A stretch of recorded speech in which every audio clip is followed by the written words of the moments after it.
Bonjour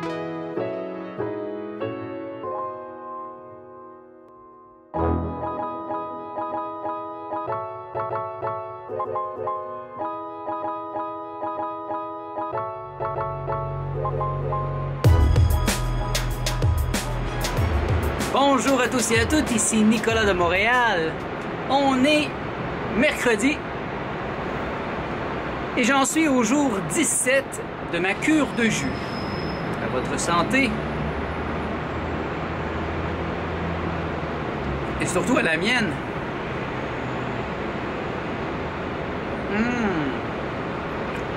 Ça, c'est un jus betterave, pomme, carotte et céleri.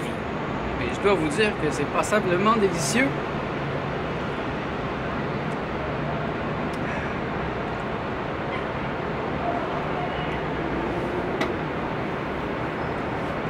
Et il y a quelque chose que je remarque toujours quand je fais des jeûnes ou des cures de jus.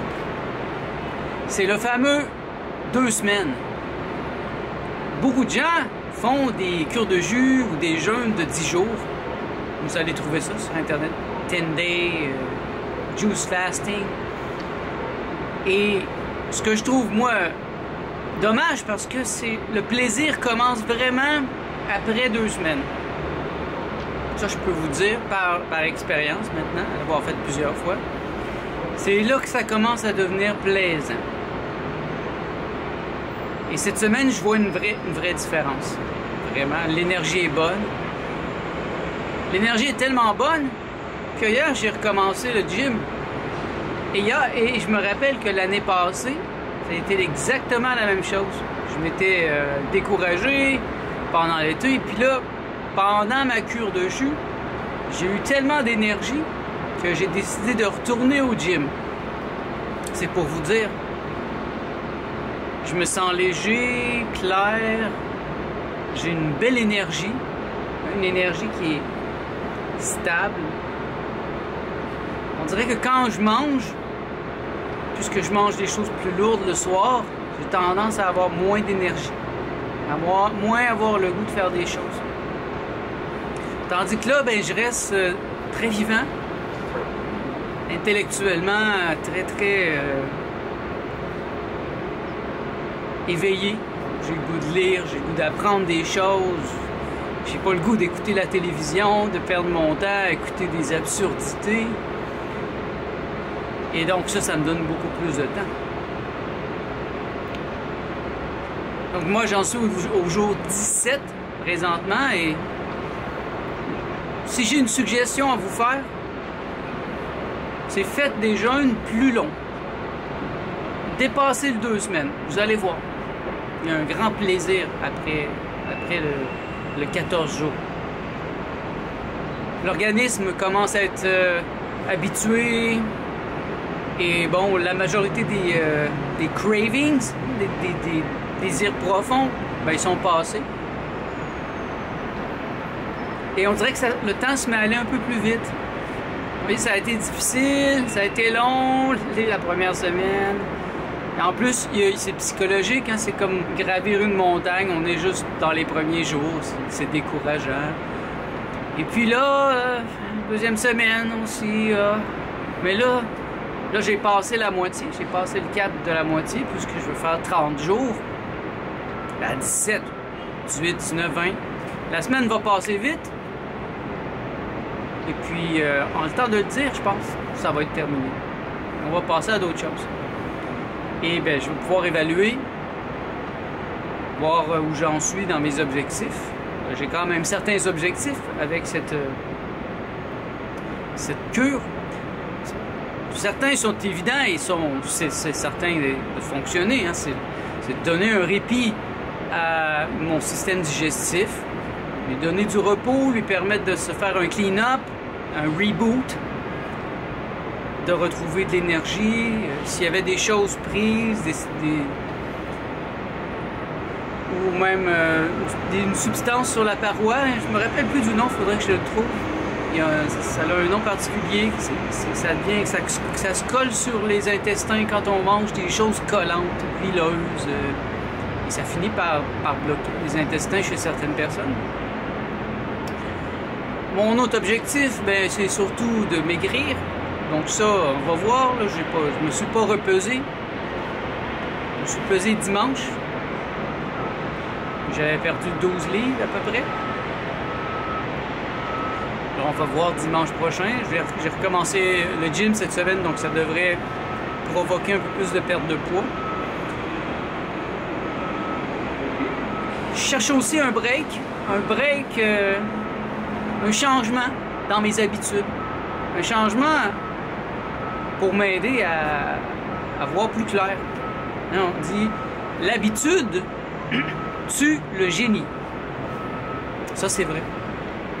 Quand on s'habitue à quelque chose, on voit plus clair, on n'a plus de perspective.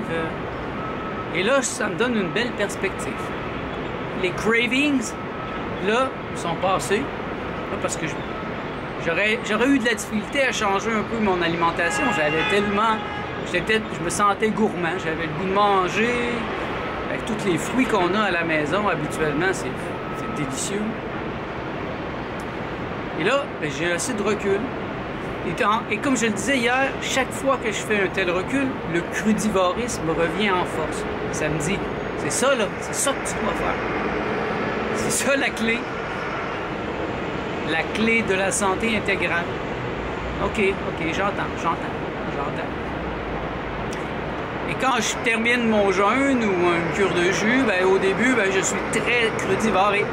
Avec le temps, les petites habitudes reviennent après 4 mois, 5 mois. Et c'est ça l'utilité de faire une cure de jus. Mettons d'en faire 2 par année. 2 fois un mois. Je trouve que ça a une grande utilité pour briser et remettre à zéro. Ou un peu comme les anciennes machines à écrire, là. Tac. On donne une claque, ça revient au début de la phrase. OK, on recommence. Je vais être plus assuré, je reviens vers le crudivorisme. Et puis c'est correct. C'est correct si je reviens tranquillement vers des vieilles habitudes. Parce que je sais maintenant que je vais me rattraper dans ma prochaine cure de jus. Donc ma prochaine va être au mois de mars. Et certains me demandent quand va être mon jeûne à l'eau. Ben, ça va être en avril. Selon toute réserve, mais c'est là que j'ai mis l'objectif. Avril comme cette année. C'est là que j'ai le moins de clients. C'est un bon moment pour moi de faire ça parce que j'ai un creux. Avril, mai. On verra l'année prochaine à quel moment, mais c'est sûr que je veux le faire. Ça m'a procuré un grand plaisir à le faire, même si ça a fait mal sur le coup.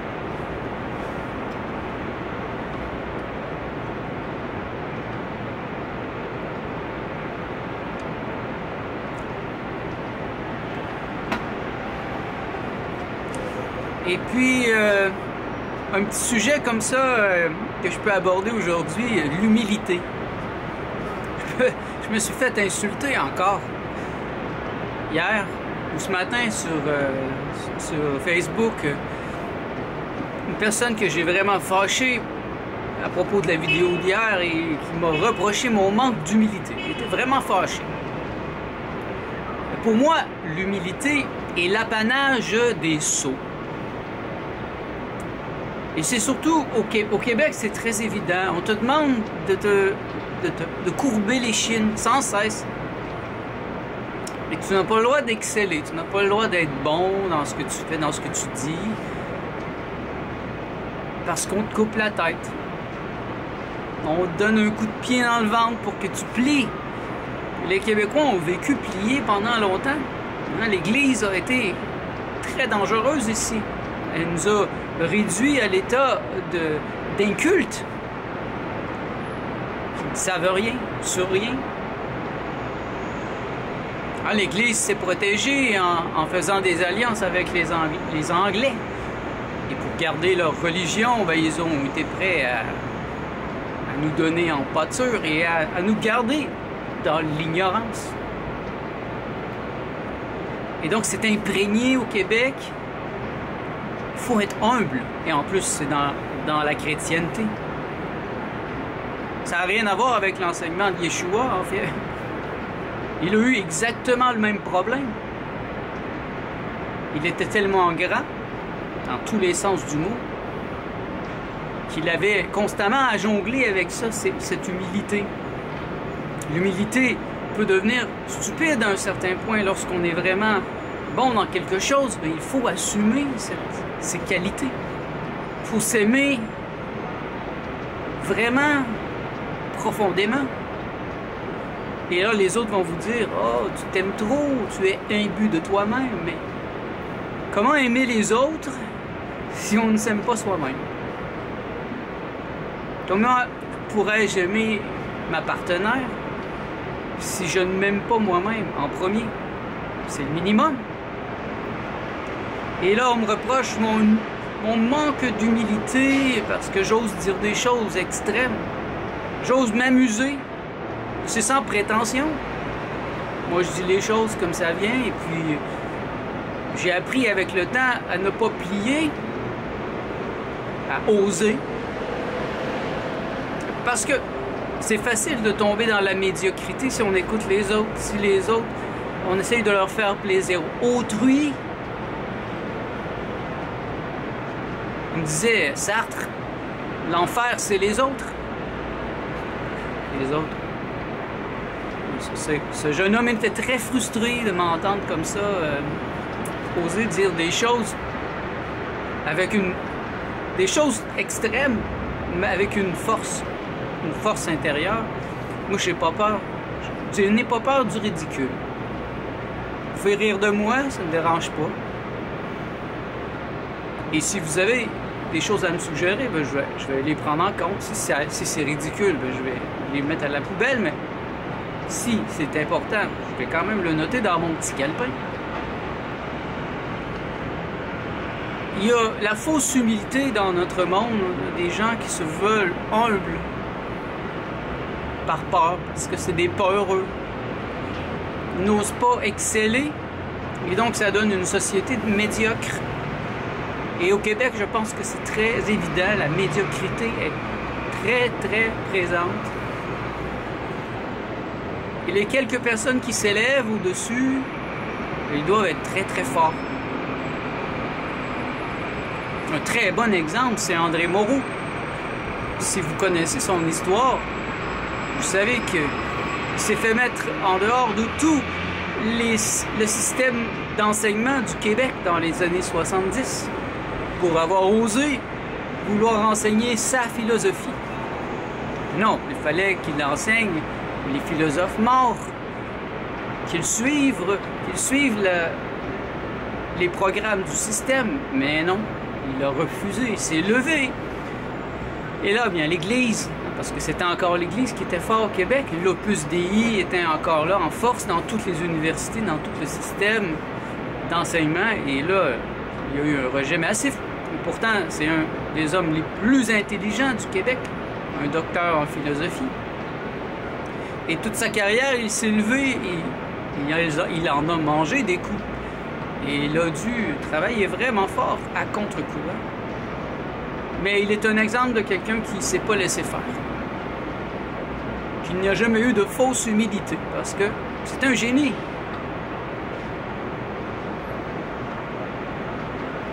Quand je dis des choses, c'est parce que je me suis assuré que je dis des choses qui font du sens, à moins que je sois dans l'exploration comme hier. Mais là, je vais avertir, je veux dire, OK, prenez-en avec un grain de sel, parce que là, je suis en train de déraper dans la créativité. Et je me le permets. Pour une personne qui m'a insulté, qui était fâchée, j'en ai 20 qui m'ont remercié de les inspirer à toujours monter plus haut, à exprimer leurs idées. Donc, pauvre petit garçon, il est retourné pleurer dans les robes de sa mère. Pauvre lui, pauvre. Et je m'en fous. Je m'en fous complètement. Il peut bien penser ce qu'il veut.